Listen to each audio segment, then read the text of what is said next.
Alright. So itest na natin yung water pump. PB ano? PB 12,000. PB 12,000 maximum 70 watts, 12,000 liters per hour. Okay. So i-submerge na natin siya muna. Submerge natin muna to. Oh. Ayan. Tapos dito ang flow. Okay. Tapos subukan natin saksak. Okay, umilaw siya, good. So number 1 lang. Ayun na. Okay, success. Success. Gumana. So bato lang yung nagbara sa kanya. Yun yung dahilan. Ang lakas ng number 1 power niya. I-move natin konti doon.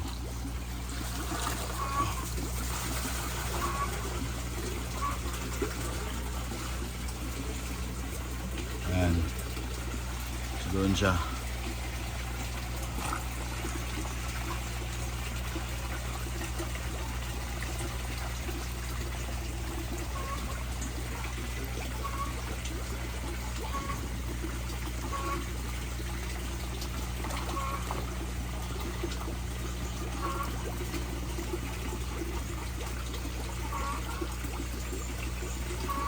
So sa nakikita nyo, yung tubig ay ang tawag dito, bumababa yung tubig.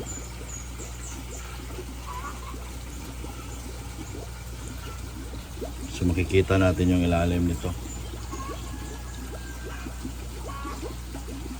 So palakasin natin yung power niya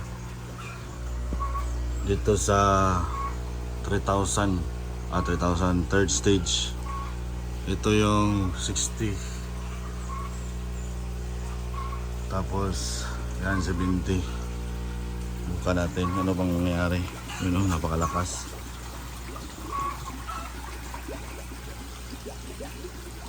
So mababa na talaga.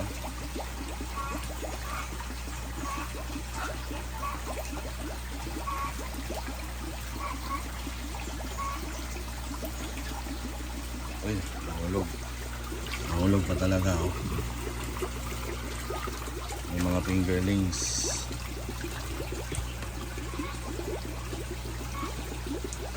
Yun lang pala ang problema niya, yung bato na nakapasok sa ilalim. Buti na lang hindi siya nasira kasi mahal pa naman tong water pump na to, submersible kasi.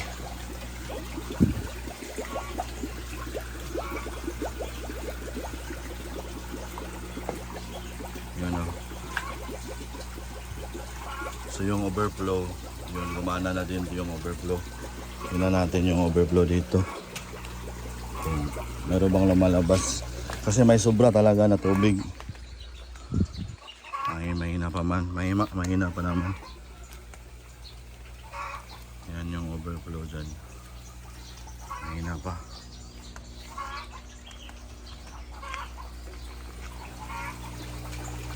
So yan yung goal natin na babagsak siya dito. First chamber, second, tapos third chamber doon, tapos balik dito, then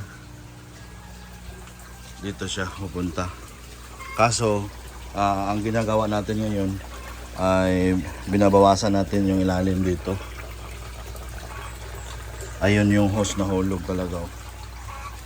May hose kasi dyan eh. So, nakita na rin natin. Subukan natin kunin.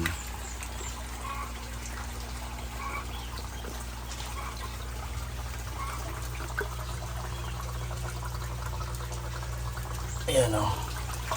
Ayan, mataas yan doon. Doon yan. Nahulog siya. Okay. Oh, okay, gumana siya. Bato lang pala. Hindi talaga basta-basta masira itong PB 12,000.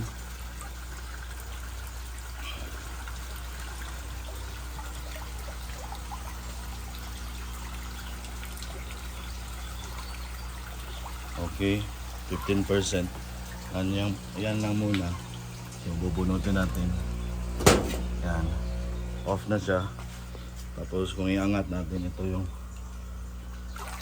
submersible na pump. Okay. So, ang sinastop natin kasi ang mangyayari doon mag-overflow. Sayang yung tubig.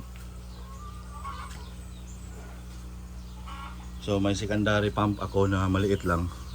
3,000 watts din. Ito 12,000 watts kasi. So, on lang natin.